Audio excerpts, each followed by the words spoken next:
Что вам приходит на ум, когда вы слышите словосочетание «глобальное событие»? Может быть, это? Или это? Или даже это? Так или иначе, все варианты объединены концепцией «на супергероев нападает большая ебака, и они должны ее одолеть». Это простая схема, привычная читателю, которая с каждым годом набирает лишь новые обороты. У нас сталкиваются вселенные, а у нас вселенные еще и взрываются. А у нас зато темные вселенные, которые сталкиваются и взрываются. Однако периодически издатели устают от станкового шаблона и предлагают фанату уникальное. Великолепным примером нестандартного события является «Гражданская война». Комикс, в котором персонажи не побеждают какое-то объективное зло, а сталкиваются с этическим вопросом, разделяющим героев на две команды. Из-за неудачной вылазки новой группы сверхлюдей метапреступник взрывает школу и убивает сотни детей. Правительство начинает закручивать гайки и ставит ультиматум перед супергероями. Либо вы снимаете маску и раскрываете свою личность, либо вешаете костюм на гвоздь. Капитан Америка наотрез отказывается соблюдать условия государства и уходит в подполье, выступая против собрата по команде Железного Человека. Ну и понеслась. Двор на двор, ножи не берите, у нас свои есть, все дела. Пацаны, не перебарщивайте. Пацаны, все свои. Пацаны, все свои! Не вижу смысла пересказывать «Гражданку», это гиперпопулярный комикс, который вы, скорее всего, и так читали. Тем не менее, подобного рода ивент есть и у DC. Называется он «Кризис личности». Итак, сегодня мы поговорим о том, как вскрылся крупнейший секрет Лиги Справедливости, кто шеф нужен супергероев и почему одна из важнейших глав истории DC осталась забытой. Печень лося, телеграм-канал, сам знаешь, что делать. Если вы слышали о кризисе личности, скорее всего думаете, что это сюжет о том, как загадочный преступник убивает супругу удлиняющегося человека, и герои пытаются выяснить, кто это сделал. Но на самом деле произведение вообще не об этом. Начну с того, что вдовец Ральф Дибни – один из немногих персонажей вселенной без тайной личности. То есть народ знал его имя. Более того, в газетах регулярно писали о нем и его жене Сью. Например, она каждый год на день рождения придумывала для Ральфа детективное расследование, в конце которого дарила подарок. И этому событию журналисты аж выделяли целые рубрики. Поэтому список подозреваемых максимально широкий. Любой дебил мог узнать, где живет пара, и томным вечерком всадить перо в Сью. То есть уже тематика сюжета отчасти перекликается с «Гражданкой». Они даже вышли в один год. Не берусь судить, кто там у кого украл, важно другое. Идея тайной личности, стоит ли ее раскрывать, какие из этого выходят последствия и вывезут ли их персонажа. Чуваки, вы просто не вывезете последствия. Столь актуальная проблема редко поднималась в комиксах DC до кризиса. Если кто-то узнавал реальное имя протагониста, этот момент либо заминался непредсказуемой Deus Ex Machina, либо оказывался клиффхенгером на следующий выпуск, в котором выяснялось, что читатели все неправильно поняли и персонажу удалось скрыться в последний момент. Пока писал, сразу вспомнил номер Бэтмена, где Брюс раскрыл свою тайну Джо Чиллу, убийца родителей, но тут умер от сердечного приступа, не успев никому рассказать.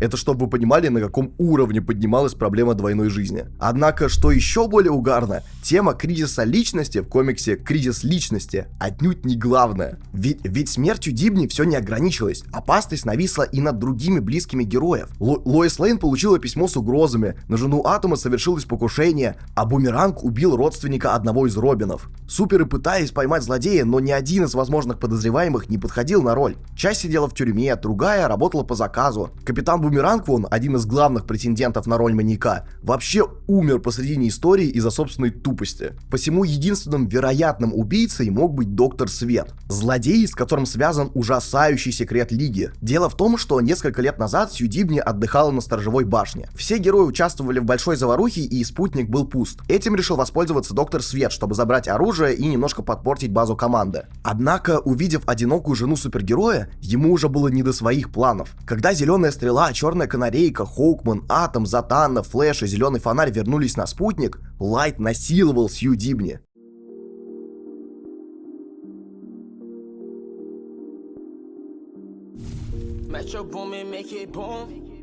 Герои обезвредили противника, но он уже узнал тайну личности одного супера. Истерически орал, что придет и за остальными. Семерке пришлось принять тяжелое решение. С помощью магии Затанны они стерли память Доктору Свету. И случайно повредили его сознание, сделав из больного психопата, дурачка. Привет, меня зовут Дмитрий Уткин. Оступившись, группе пришлось скрыть этот секрет от других членов Лиги, потому что это бы разрушило команду. И вот, спустя десятилетия, тайна вскрылась. Ведь убийство мог совершить лишь Лайт, что видно и по ожогам на теле Сью. Столь важный факт зачастую упускается при обсуждении события, хотя, пожалуй, является просто невероятным в контексте тогдашних супергеройских комиксов. Несмотря на жестокость супергеройки в 90-х годах, когда персонажи гасили с поводом и без, и реалистичных веяний начала нулевых, тот же Ультимат-паук, основная вселенная так и оставалась в стороне от модных тенденций. В год выхода Кризиса личности Супермен в своем ангоинге дрался с карикатурным Бизарро, а Флэш отмачивал коры, нянчась с детьми. Персонажи тайтлов DC в то время не люди, а иконы. Добродушные, милостивые, безгрешные. Знаете, как в древнегреческих эпосах. У героя что на уме, то и на языке. Он не умеет врать, его действия не расходятся с мыслями. Протагонист честен с читателем и никогда не станет лицемерить ему. Аналогичная ситуация и с суперами. Зеленый фонарь даже после смерти возлюбленной не станет мстить злодею. Бэтмен никогда не убьет Джокера. А Чудо-женщина даже в безвыходной ситуации найдет способ не предавать этический кодекс. В этом плане Кризис личности перешел черту, ведь семерка хранила секрет не столько от сокомандников, сколько от читателей. И самое обидное, у них не было иного выхода.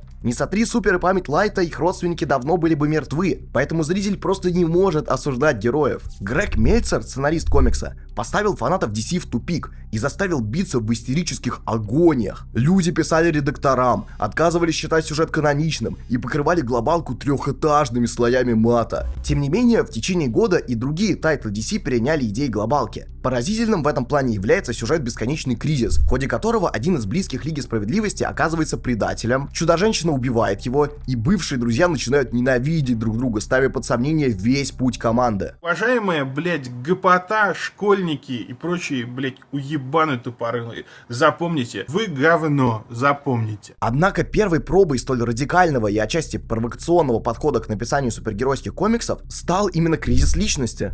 And I'm amazed it took me as long as it did to say, well, why don't I do a mystery? Because that is what I do for a living.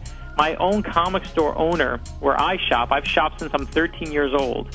And he said to me, people just love to guess. Ну и не стоит забывать про художественную часть истории. Это в целом прекрасный детектив. Я вот люблю такие фильмы с прикольной концепцией, зубодробительным экшеном и ебанутым твистом под конец. Ничего не могу с собой поделать. И работа Мельцера идеально подходит под это описание. Чего только стоит драка Лиги с Девстроуком, где Слейд, просчитавший сражение на несколько шагов вперед, смог обезвредить Флэша, заранее поставив меч в место, куда побежит Волли, Зеленую Стрелу, отрезав перья на кончиках стрел Квина, Атома, наведя на него лазерной указкой, и остальных членов, подбив крылья Хокмана и повалив Танагарца на закомандников. Умопомрачительная сцена, поставленная по канонам голливудских фильмов. А хрен с ним, давайте уже экшен! А что еще круче, сценарист грамотно выдерживает темп, и эта мясная драка стоит между двумя порциями диалогов с самокопаниями персонажей. То есть она как бы разряжает атмосферу и не дает читателю заскучать. Детективная составляющая также не подкачала. На протяжении всего расследования список подозреваемых то сокращается, то вновь расширяется после помпезных твистов. Потому читатель никогда не догадается о личности реального виновника, пока персонажи истории сами не выяснят, кто это. Настолько злодей с одной стороны непредсказуем, а с другой очевиден. При этом, несмотря на кучу мыслей и идей, заложенных в комикс, твой мозг, как моторчик, никогда не прекращает работать в поиске ответа на загадку. И это охуительно. В целом можно долго размазывать сопли и объяснять, почему произведение работает. Если попытаться кратко и четко, то сюжет хватает тебя за яйца с первых страниц, периодически давая им продышаться, но никогда не прекращая напор, чтоб ты понял, с кем ты, сука, связался. И в конце со всех сил сжимает кулак, оставляя непередаваемый опыт. Наверное, именно поэтому Кризис является образцовым супергеройским триллером. Жанр примерно так и работает. Не стоит забывать и про визуал. Великолепным дополнением к повествованию Мельцера стала рисовка Рагза Моралеса. Парень, вообще-то не рисовка, а рисунок.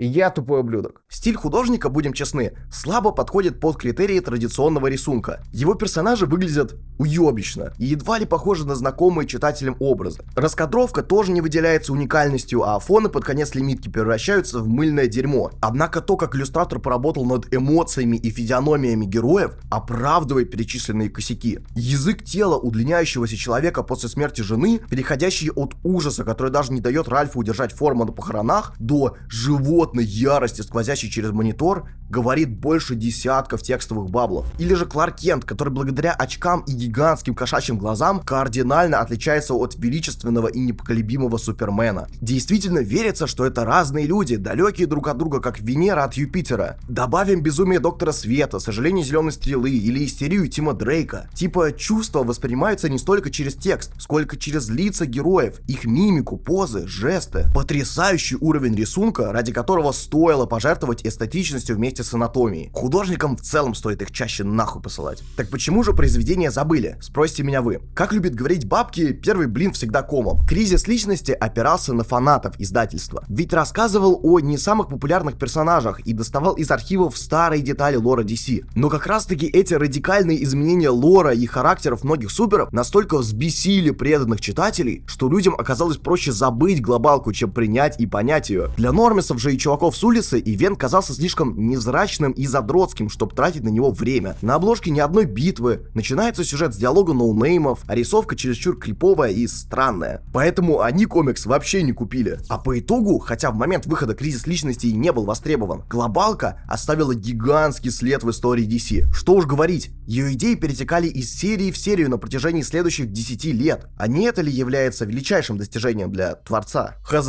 мне в целом похуй. Вы лайк поставьте, напишите комментарий и на канал подпишитесь. Пока!